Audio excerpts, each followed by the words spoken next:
Good evening friends. இந்த வீடியோவில் நம்ம நாளைக்கு நிஃப்டி 50 அண்ட் சென்செக்ஸ் அதுக்கான ப்ரீ மார்க்கெட் ரிப்போர்ட் பார்க்கலாம். அதுக்கு முன்னாடி இன்றைக்கான போஸ்ட் மார்க்கெட் ரிப்போர்ட் பார்க்கலாம். அதாவது மார்க்கெட் இன்றைக்கி ஒரு கேப் அப்பில் ஓப்பன் ஆச்சு. ஆனால் கடைசியில் அது கேப் டவுனில் வந்து ஒரு 5 பாயிண்ட் மைனஸில் முடிஞ்சிருக்கு. மார்க்கெட்டில் என்ன ஆச்சு, ஏன் திடீர்னு நல்லா தானே மார்க்கெட் ஓப்பன் ஆச்சு, நல்ல ஹை லெவலில் ஓப்பன் ஆச்சு. எத்தனை பாயிண்ட்டு கேப் அப்பில் நம்ம மார்க்கெட் ஓப்பன் ஆச்சு அப்படின்னா 171 point nifty 50 gap up. Sensex 437 point gap அப்பில் ஓப்பன் ஆச்சு. பட் இருந்தாலும் எல்லாம் வேஸ்ட்டாக தான் போச்சு. மார்க்கெட்டில் அந்த பையிங் ப்ரெஷர் அங்கே டாப் லெவலில் இல்லை அப்படின்ற மாதிரி தான் நமக்கு இங்கே கிளியராக தெரியுது. இந்த இடத்த மார்க்கெட் இங்கே ஏற்கனவே ஒரு வாட்டி எடுத்துருக்கு, ரிஜெக்ட். ஸோ இந்த இடம் போனாவே நான் தான் சொல்லியிருக்கேன்ல, 23,800 அந்த ரேஞ்செல்லாம் போச்சுன்னா மார்க்கெட் ரிஜெக்ட் ஆகிறதுக்கு தான் வாய்ப்பு அதிகம். இன்றைக்கி மார்க்கெட்டு ஒரு கேப் அப்பு, அந்த கேப் அப் வந்து ட்ராப் வந்து ப்ராஃபிட் புக்கிங்காக முடிஞ்சிருக்கு. ஏன் கேப் அப் வந்துன்னா, காலையில் குளோபல் கியூஸ் எல்லாம் பாசிட்டிவாக இருந்தது, அதனால் market gap up. US Iran அந்த டீல் ஹோப்பு ஓரளவுக்கு சுமூகமாக இருக்கும் அப்படின்ற மாதிரி எல்லா மார்க்கெட்டுமே நேற்று யூஎஸ் மார்க்கெட்டு, டாக்ஸு எல்லாமே நல்ல பாசிட்டிவாக இருந்தது. அதுக்கேற்ற மாதிரி க்ரூட் ஆயில் ப்ரைஸும் குறைஞ்சிருந்தது, டவுனில் தான் இருந்தது. அதனால் மார்க்கெட் சென்டிமெண்ட் வந்து பாசிட்டிவிட்டி இருந்தது. அதுக்கப்புறம் நம்ம மார்க்கெட் நல்லா தான் ஓப்பன் ஆச்சு.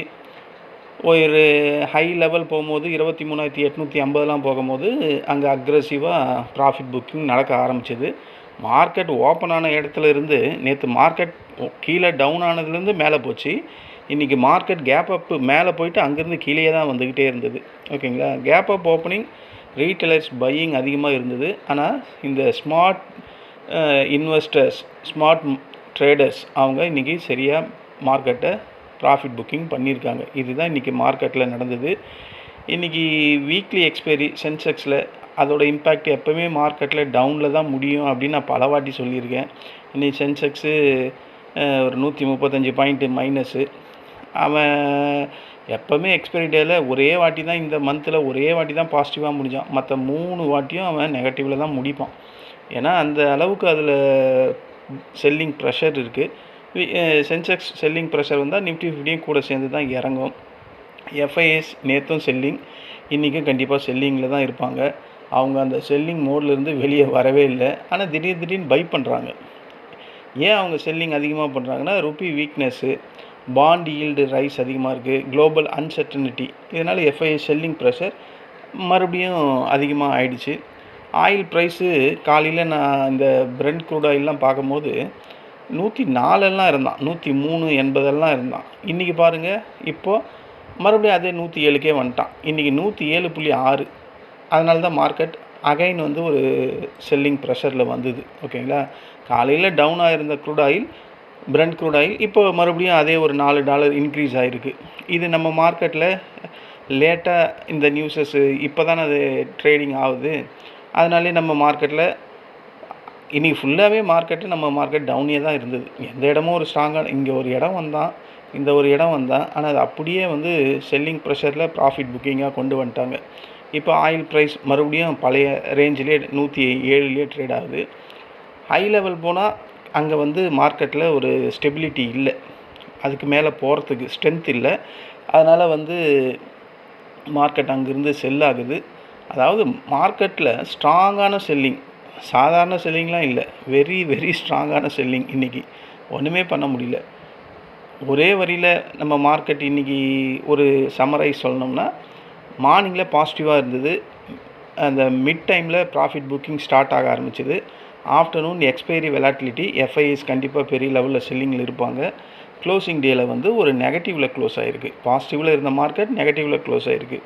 இன்றைக்கி மார்க்கெட்டு ஏறுறதுக்கு சப்போர்ட் பண்ண செக்டார்ஸ் எதுன்னு கேட்டால், ஐடி செக்டார் இன்றைக்கி பெரிய லெவல் ப்ராஃபிட் வரலனாலும் அவன் சப்போர்ட் பண்ணான். ஏன்னா நேற்று யூஎஸ் அதெல்லாம் டெக் மார்க்கெட்லாம் நல்லா இருந்தது. அதனால் நம்ம ஐடி இன்றைக்கி மைனஸில் இருந்தாலும் அதை பாசிட்டிவ்க்கு கொண்டு வந்தது. ருப்பி வீக்னஸ்ஸு, அது ஐடி செக்டருக்கு எப்பவுமே பாசிட்டிவான நியூஸ் தான். இந்த large gap Infosys, Tata consultancy, HCL இதெல்லாம் வந்து மைல்டாக நெகட்டிவில் இருந்தாலும் பெரிய லெவலில் இல்லை. அதனால் மார்க்கெட்டுக்கு ஸ்ட்ராங்கான சப்போர்ட்டிவாக தான் இருந்தது. இன்றைக்கி ஃபார்மா செக்டர்ஸ்லாம் அடிச்சு தூள் கிளப்பியிருக்கு. நிஃப்டி ஃபார்மா வந்து அது எப்போவுமே டிஃபென்சிவ் செக்டார்னால் அது ஃபார்மா இது இன்றைக்கி நல்ல ஒரு பையிங் ப்ரெஷர் இருந்தது. பர்டிகுலராக சன் ஃபார்மா, டாக்டர் ரெட்டி லெபார்ட்டரி இதெல்லாம் நல்ல ஒரு முன்னேற்றம். நிஃப்டியை எதிராக கீழ் நோக்கி இழுத்துது அப்படின்னு கேட்டால் ஆஸ் யூஷுவல் இந்த பேங்க் நிஃப்டி ஏறினா மட்டும்தான் நம்ம நிஃப்டி 50 ஏறும். இன்றைக்கி பேங்க் நிஃப்டி 123 பாயிண்ட் மைனஸில் இருக்குது. ஏன் பேங்க் நிஃப்டி மைனஸில் இருக்குன்னா, ஒரு 2 நாளாக மார்க்கெட் நல்ல ரேலி பேங்க் நிஃப்டியில். அந்த ரேலியை வந்து ப்ராஃபிட் புக்கிங் பண்ணுறாங்க. பத்தாவதுக்கு பாண்ட் ஈல்டு ரைஸ் அதிகமாகிட்டே இருக்குது. FIS selling. இதில் வீக்காக எப்போவுமே க்ளோஸ் ஆகிற பேங்கிங் எதிரான ஹெச்டிஎஃப்சி, ஸ்டேட் பேங்க் ஆஃப் இந்தியா. இன்றைக்கி ஐசிசி பேங்க் எல்லாம் கொஞ்சம் பாசிட்டிவாக தான் முடிஞ்சுது. அதுக்கப்புறம் ஆட்டோ செக்டரு இது இன்றைக்கி கொஞ்சம் வீக்னஸாக இருந்த மாதிரி இருந்தது. பர்டிகுலராக இந்த Maruti Suzuki, Mahindra and Mahindra. Realty செக்டரும் கொஞ்சம் ஷார்ப்பான செல்லிங்கில் தான் இருந்தது. ஏன்னா interest rate fear, profit booking அதனால். ஸோ இன்றைக்கி ஐடி மட்டும் ஒரு புல்லிஷ்க்கு சப்போர்ட் பண்ணுச்சு. ஃபார்மா நல்ல டிஃபென்சிவ் பையிங் இருந்தது. பேங்கிங், ஆட்டோ, ரியாலிட்டி இதெல்லாம் வந்து மார்க்கெட்டை கீழே தான் கொண்டு வந்தது. இதுதான் இன்றைக்கான போஸ்ட் மார்க்கெட் ரிப்போர்ட்டு. இந்த போஸ்ட் மார்க்கெட் ரிப்போர்ட்டில் நாங்கள் 5 கால் பண்ணேன். 5 காலில் 1 ஃபெயிலியர், 4 சக்ஸஸ்ஸு. இன்றைக்கும் ப்ராஃபிட்டபிள் தான் முடிஞ்சேன். அதாவது கால் சைட்லேயும் இருந்தேன், புட் சைட்லேயும் இருந்தேன். இந்த இடத்துல இந்த கால் 11 காலில் நான் கால் சைடில் தான் இருந்தேன். இதை தொடும், இது பேஸு, நம்ம நேற்று சொன்ன பேஸு. அதை தொடும் போதே நான் எடுத்தேன். Market first class reversal. Actually இந்த கேண்டில் அடுத்த கேண்டில் வந்து கண்டிப்பாக புல்லிஷ் தான் வரணும். ஆக்சுவலி கேண்டில் 6 பேட்டர்ன் பிரகாரம். பட் மார்க்கெட்டில் இதை வச்சு தான் ஹெவி செல்லிங் ப்ரெஷர்னு சொன்னதே இதை வச்சு தான். இந்த கேண்டில் வரும்போது மார்க்கெட் கண்டிப்பாக மேலே தான் போகணும் கேண்டில் 6 பேட்டர்ன் பிரகாரம். பட் மார்க்கெட்டில் செல்லிங் ப்ரெஷர்ன்றதுனால மார்க்கெட் அங்கேருந்து இறங்குச்சு. இந்த ஒரு இடம் யூஸ் பண்ணேன், இந்த ஒரு இடம் யூஸ் பண்ணேன். இந்த சைடெல்லாம் நான் வந்து புட் சைடில் தான் இருந்தேன். ஸோ இன்றைக்கி ஒரு 3500 கிட்ட ப்ராஃபிட்டு. ப்ரோக்கரேஜெல்லாம் போனால் எப்படியும் ஒரு 25 கிட்ட வரும். இன்றைக்கி இதுதான் போஸ்ட் மார்க்கெட் ரிப்போர்ட் நிஃப்டி 50ல். சென்செக்ஸில் நான் ஃப்ரெண்ட் சர்க்கிளில் கொடுத்தது இந்த இடம் கொடுத்தேன். 11.75க்கு. இது வந்து இது புல்லிஷு, இது அடுத்தது ரெட்டு. இது கன்ஃபர்மேஷனுக்காக வெயிட் பண்ணேன், அதுவும் ரெட்டு. ஆனால் இந்த இடம் எடுக்கும்போது அவன் மேலே போயிட்டான். ஆனால் ஒரு ஸ்ட்ராங்கான ஒரு நம்பிக்கை இருந்தது அது கீழே தான் வரும்னு இறங்கிடுச்சு. இல்லைன்னா இது மேலே அப்படியே போயிருந்தால் நாங்கள் ஃப்ரெண்ட்ஸ் குரூப்பில் எல்லாருமே இன்றைக்கி லாஸஸ் தான் இருந்திருப்போம் சென்செக்ஸில்.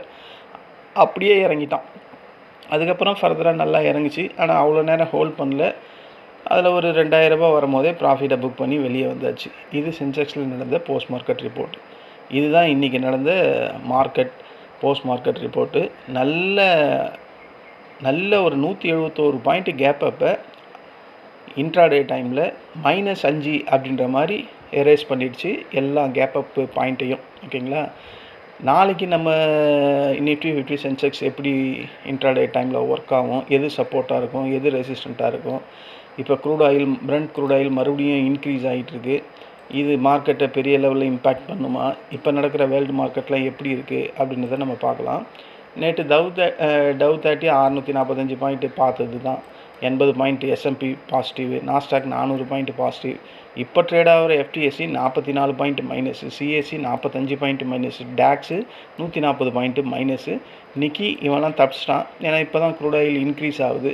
அதனால் நாளைக்கு இவன் கேப் டவுனில் ஓப்பன் ஆகிறதுக்கான வாய்ப்பு அதிகமாக இருக்குது. ஆங்சங் 264 point minus, Shanghai 85 point minus, நம்ம NSE Nifty 4 point minus, BSE Sensex 135 point minus, STI வந்து 1 பாயிண்ட்டு அப்படின்னு கூட வரல, 0.80 பாயிண்டில் தான் இருக்குது. காஸ்பி வந்து சூப்பராக ஏறி இருக்கான், 606 பாயிண்ட்டு. US டாலர் ஸ்ட்ரென்த் ஆகிட்டுருக்கு. அப்போ நம்ம USD INR அவன் அங்கேயே தாங்க இருக்கான். இவன் கண்டிப்பாக 97 100 போயிடும். USD INR இவன் இப்படி இறங்கிக்கிட்டே இருக்க, டெப்ரிசியேஷன் ஆகிட்டே இருக்கிறனால தான் FIS ஒரு நாள் பையில் போகிறான், மறுபடியும் மனசு மாதிரி செல்லிங்கே வந்துடுறான் பர்மனெண்ட்டாக. கோல்டு குறைஞ்சிருக்கு, $16.10 குறைஞ்சிருக்கு. சில்வர் குறைஞ்சிருக்கு, காப்பர் குறைஞ்சிருக்கு. க்ரூட் ஆயில் இது 100.68 இருக்குது. ஓகேங்களா? அவன் Brent 106.72 ட்ரேட் ஆகுது. இப்போ நடக்கிற US ஃபியூச்சர்ஸ் எவ்வளோ, டவ் ஃபியூச்சர் எவ்வளோ ட்ரேட் ஆகுதுன்னு பார்த்தா 101 பாயிண்ட் மைனஸில் ட்ரேட் ஆகுது. நாஸ்டாக் ஃபியூச்சர் எவ்வளோ ட்ரேட் ஆகுதுன்னா 108. இப்போ மணி 5:10. இதை நான் ரெக்கார்ட் பண்ணுற டைமு. இன்னும் டைம் இருக்குது. போக போக வந்து brent crude oil price increase ஆச்சுன்னா யூஎஸ் மார்க்கெட் மறுபடியும் இன்றைக்கி ஃபாலில் தான் முடியும். இல்லை பிரெண்ட் க்ரூட் ஆயில் கம்மியாக ஆயிடுச்சுன்னா மார்க்கெட் நல்ல பாசிட்டிவிட்டி மேலே போகிறதுக்கான வாய்ப்பு இருக்குது. இந்த ஈரான் அமெரிக்கா அந்த அக்ரிமெண்ட்டு ஏதோ ஒரு சுமூகமான நியூஸ் இருக்குது அப்படின்னு ஈரான் நம்ம ட்ரம்ப்பு தான் சொல்லிகிட்டு இருக்காரு. ஈரான் இன்னும் எதையும் அதை பற்றி வாயே திறக்கலை. இவர் எப்போவுமே ஆஸ் யூஷுவல் அந்த டைலாக் அதே டைலாக் தான்.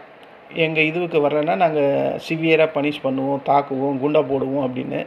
இது காலங்காலமாக எல்லாருக்கும் சொல்கிற அதே டைலாக், மாமூல் டைலாக் தான். இன்னும் சம்மந்தப்பட்ட ஒரு ஆள் சொல்லிக்கிட்டே இருக்கிற கண்டி ஈரான் அதை பற்றி வாயே திறக்கலை. நீ ஏதாவது ஒன்று கத்திக்கிட்டே கர்றான்னு விட்டானுங்க பொழுது ஈரான். ஸோ அது ஓயாது, அந்த பிரச்சனை ஓயாது. இந்த பிரெண்ட்டு இப்படி தான் ஏறிக்கிட்டோம் இறங்கிக்கணும், இந்தியன் மார்க்கெட்டை போட்டு தாக்கும் அப்படின்ற மாதிரி தான் எனக்கு தோணுது. பார்ப்போம் எவ்வளோ நாள் தான் இந்த பிரச்சனை இப்படியே தான் ஓடும் அப்படின்றத நம்ம பார்க்க தான் போகிறோம். ஆனால் அதுக்கு முன்னாடி நம்மக்கிட்ட இருக்கிற இன்வெஸ்ட்மெண்ட்டும் சரி, நம்ம ட்ரேடிங் அமௌண்ட்டும் சரி, அதுக்குள்ளே எல்லாம் வைப் ஆகிட்டோம், காலி ஆகிடும் போல் இருக்குது. அதுதான் ஒரு பயமாக இருக்குது. சரி ஃப்ரெண்ட்ஸ், நம்ம இன்றைக்கி நிஃப்டி 50, நாளைக்கு நிஃப்டி 50 அதோட சப்போர்ட் அண்ட் ரெசிஸ்டண்ட்டை பார்க்கலாம். இது சென்செக்ஸு 75,154 வெயிட்டட் ஆவரேஜில் க்ளோஸ் ஆகிருக்கு. வெயிட்டட் ஆவரேஜில் ஒரு 43 பாயிண்ட் பாசிட்டிவில் தான் முடிஞ்சிருக்கு. 75,183. ஓகேங்களா. ஒரு கேப் டவுன் ஓப்பனிங் கிடைக்குது அப்படின்னா சென்செக்ஸுக்கு ஃபஸ்ட்டு சப்போர்ட்டு 74,920. இது ஃபஸ்ட்டு சப்போர்ட்டு. இது செகண்ட் சப்போர்ட்டு 74,739. தேர்டு வந்து 74,525. ஓகேங்களா. ஃபோர்த்து 74,361.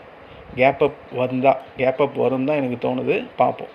நேற்று நான் சொல்லியிருந்தேன் மார்க்கெட் சப்போர்ட்டை நோக்கி வர்றதுக்கு தாங்க வாய்ப்பு அதிகமாக இருக்குது அப்படின்ற மாதிரி நான் சொல்லியிருந்தேன். சப்போர்ட்டுக்கு தான் வந்திருந்து மார்க்கெட். ஓகேங்களா. ஏன்னா மேலே ஸ்ட்ரென்த் இல்லை, அதனால தான். ஒரு கேப் அப் கிடைக்குது அப்படின்னா ஃபஸ்ட்டு ரெசிஸ்டண்ட்டு 75,351. இது ஃபஸ்ட்டு ரெசிஸ்டண்ட்டு. அதை ஸ்ட்ராங்காக உடைச்சா 75,583. அதையும் ஸ்ட்ராங்காக உடைச்சதுன்னா 75,812. அதையும் நல்லா க்ளோஸ் ஆகி உடைச்சானா 76,038. இது சென்செக்ஸில் நாளைக்கான இன்ட்ராடே லெவல்ஸு. இதோட வீக்லி எக்ஸ்பைரி இன்றைக்கி முடிஞ்சது. ஸோ நாளைக்கு இதுக்கு ப்ரீமியம்லாம் ஹெவியாக இருக்கிறதுக்கான பாசிபிலிட்டி அதிகம். அடுத்தது நிஃப்டி 50 வருவோம். நிஃப்டி 50ல் வெயிட்டட் ஆவரேஜில் இன்றைக்கி பேஸ் வந்து க்ளோஸ் ஆகிருக்குது 23,648. வெயிட்டட் ஆவரேஜில் 54 காட்டுறான், 654. எத்தனை பாயிண்ட் இருக்குது? ஒரு 6 பாயிண்ட் பாசிட்டிவில் தான் முடிஞ்சிருக்கு. ஓகேங்களா. ஒரு கேப் டவுன் கிடைக்குது அப்படின்ற மாதிரி நான் ஃபீல் பண்ணுறேன். கேப் டவுன் கிடைச்சா ஃபஸ்ட்டு சப்போர்ட்டு 23,590 ஃபஸ்ட்டு சப்போர்ட்டு. அதை ஸ்ட்ராங்காக உடைச்சதுன்னா அடுத்த சப்போர்ட்டு இது தான் 23,547. இது ஒரே ஒரு கிளியர், ஒரே ஒரு இது. First support 23,595. செகண்டு 23,547. தேர்டு வந்து இந்த 23,477. இங்கேருந்து சாலிடாக எவ்வளோ பாயிண்ட் இருக்குது? ஒரு 100 பாயிண்ட்டுக்கு இருக்குது. கண்டிப்பாக இதை வந்து தொடர்றதுக்கு வாய்ப்பு இருக்குது. 23,476. அதை ஸ்ட்ராங்காக உடைச்சான்னா 23,400. இது அகைன் மறுபடியும் மார்க்கெட் வந்தால் மறுபடியும் பவுன்ஸ் ஆக தான் போகுது. அதாவது இந்த ஜோன் வந்து மார்க்கெட்டு ஜம்ப் ஆகி பவுன்ஸ் ஆகி போகிறதுக்கான ஜோனு. அதனால் இங்கே வந்தாவே மார்க்கெட் கண்டிப்பாக மேலே ஏறும். நம்ம அங்கே வந்தால் ஒரு கால் சைடை கன்சிடர் பண்ணுறதுக்கான வாய்ப்புகள் அதிகம். பண்ணணும், அதுதான் பெஸ்ட்டாக இருக்கும். ஓகேங்களா. இல்லை ஒரு கேப் அப் கிடைக்குது அப்படின்னு நம்ம கேப் அப் வருது அப்படின்னா 23,705 ஃபஸ்ட்டு ரெசிஸ்டண்ட்டு. அதை ஸ்ட்ராங்காக உடைச்சானா 23,783 அடுத்த ரெசிஸ்டண்ட்டு. அதையும் ஸ்ட்ராங்காக உடைச்சா இன்றைக்கி வந்து 23,857 60 எக்ஸாக்டாக 60. ஓகேங்களா. அதையும் உடைச்சதுன்னா 23,926. அங்கெல்லாம் போகிறதுக்கு வாய்ப்பு இல்லை. அதாவது இவன் ஹையஸ்ட்டாக போனால் இந்த பேஸை தாண்டி ஃபஸ்ட்டு ரெசிஸ்டண்ட்டுக்கு போகலாம் நாளைக்கு. அதுக்கு மேலே போகிறதுக்கு வாய்ப்பு இல்லை. நாளைக்கு வெள்ளிக்கிழமைனாவே நம்ம மார்க்கெட்டுக்கு ஒரு கிறுக்குத்தனம் வந்துடும். என்ன தான் ஒரு பாசிட்டிவிட்டி இருந்தாலும் அது கீழ் நோக்கி தான் வரும். பத்தாவதுக்கு எஃப்ஐஐ செல்லிங்கில் இருக்கான். ஸோ மார்க்கெட்டை மேலே ஏற்ற விடவே மாட்டாங்க. இதுதான் இன்றைக்கான போஸ்ட் மார்க்கெட்டும் நாளைக்கான ப்ரீ மார்க்கெட் ரிப்போர்ட்டும். இப்போது நம்ம மற்ற இண்டெக்ஸஸ் எல்லாம் செக் பண்ணால் எல்லாமே இன்றைக்கி மைனஸில் தான் இருக்குது. நிஃப்டி நெக்ஸ்ட் 50 தவிர அவன் மட்டும் தாக்கு பிடிச்சி ஒரு 144 பாயிண்ட் பாசிட்டிவில் காட்டுறான். இந்தியா விக்ஸ் வந்து குறைஞ்சிருக்கு 17.82, நேற்று 18.50க்கு மேலே இருந்தது. ஸோ ஓவரால் ப்ராட்வைட் இந்த ப்ராட் இண்டெக்ஸ் எல்லாமே வந்து மைனஸில் தான் க்ளோஸ் ஆகிருக்கு. நிஃப்டி 50 மட்டும்தான் இதில் ஒரு -4.30ன்னு காட்டுறான். மற்றது எல்லாமே அப்புறம் மிட் கேப் நிஃப்டி ஒரு 17, 18னே வச்சுங்க, எல்லாம் மைல்டாக நெகட்டிவில் இருக்குது. Bank Nifty 122, Sensex 135, bank X 145, அப்புறம் வந்து ஃபின் நிஃப்டி 57. ஸோ எல்லாமே டவுனு தான், பெரிய லெவல் டவுன் இல்லை, அவ்வளோதான், சிங்கிள் டிஜிட்டில் இருக்குது. இதுதான் ஃப்ரெண்ட்ஸ் நாளைக்கான ப்ரீ மார்க்கெட் ரிப்போர்ட். இங்கே ஒரு டிஸ்க்ளைமர், இங்கே நான் கோடிட்டு காட்டியிருக்கேன் இந்த ரெட் லைன், இந்த ப்ளூ லைன், இந்த க்ரீன் லைன்லாம் ஒரு ட்ரேடிங் ரெக்கமெண்டேஷன் லைன்ஸ்லாம் கிடையாது. இதை பேஸ் பண்ணி எந்த ஒரு ட்ரேடும் பண்ணாதீங்க, ட்ரேட் பண்ணி லாஸஸ் பண்ணாதீங்க. இந்த லைனை பேஸ் பண்ணி உங்கள் ஸ்ட்ராட்டஜி ஏதாவது அதுக்கு கேப்பபிளாக இருந்தால் அதுக்கேற்ற மாதிரி ட்ரேட் பண்ணி ப்ராஃபிட் பண்ணுங்கள். நான் சொல்கிறது தான், மார்க்கெட்டில் ஆப்பர்ச்சுனிட்டி இருக்குது. இதை நீங்கள் இப்போ இந்நேரம் உணர்ந்துருப்பீங்க. அந்த ஆப்பர்ச்சுனிட்டி வர வரையும் நம்ம வெயிட் பண்ணி ட்ரேட் பண்ணணும். அப்படி பண்ணால் டெய்லியும் ப்ராஃபிட் பண்ணுறதுக்கான வாய்ப்பு இருக்குது. நம்ம யூடியூப் குரூப்லேயே ஒருத்தர் ரெகுலராக கமெண்ட் போட்டுக்கிட்டே இருக்கார். அவரெல்லாம் ப்ராஃபிட் பண்ணும் போது இது மாதிரி எவ்வளோ பேர் இருக்காங்க. நான் ரெகுலராக பண்ணுறேனான்னு கேட்டால் நான் ப்ராஃபிட் பண்ணுறேன் தான், பட் சில நேரத்தில் லாஸஸும் பண்ணுறேன். ஓகேங்களா? பட் அந்த ஃப்ரெண்டு வந்து ரெகுலராக ப்ராஃபிட் பண்ணிக்கிட்டே இருக்கார். அதே மாதிரி ஒரு லேடியும் பண்ணிக்கிட்டே இருக்காங்க. ஸோ அவங்களாலாம் முடியும் போது உங்களாலேயும் முடியும், நம்மளாலேயும் முடியும் அப்படின்ற மாதிரி ஒரு கான்ஃபிடென்ஸ், ஒரு ட்ரஸ்ட்டு உங்கள் மேலே நம்பிக்கையை கொண்டு வாங்க. மார்க்கெட்டில் கரெக்டான இடத்துல என்ட்ரி எடுங்க. எல்லா இடத்துலையும் ட்ரேட் பண்ணாதீங்க. இந்த மணியை மட்டும் ஃபோக்கஸ் பண்ணுங்கள். கண்டிப்பாக நீங்கள் சின்ன சின்ன லாபம் ஸ்டார்டிங்கில் கெயின் பண்ணாலும் பெரிய ப்ராஃபிட்டாக நாளடைவில் அது மாறுறதுக்கான வாய்ப்புகள் இருக்குது அப்படின்னு சொல்லி இந்த வீடியோவை முடிக்கிறேன். இந்த வீடியோ உங்களுக்கு பிடிச்சிருந்தா என்னோடய சேனலை சப்ஸ்கிரைப் பண்ணுங்கள். நம்ம நாளைக்கு இன்ட்ராடே டைமில் மீண்டும் சந்திக்கலாம். நன்றி.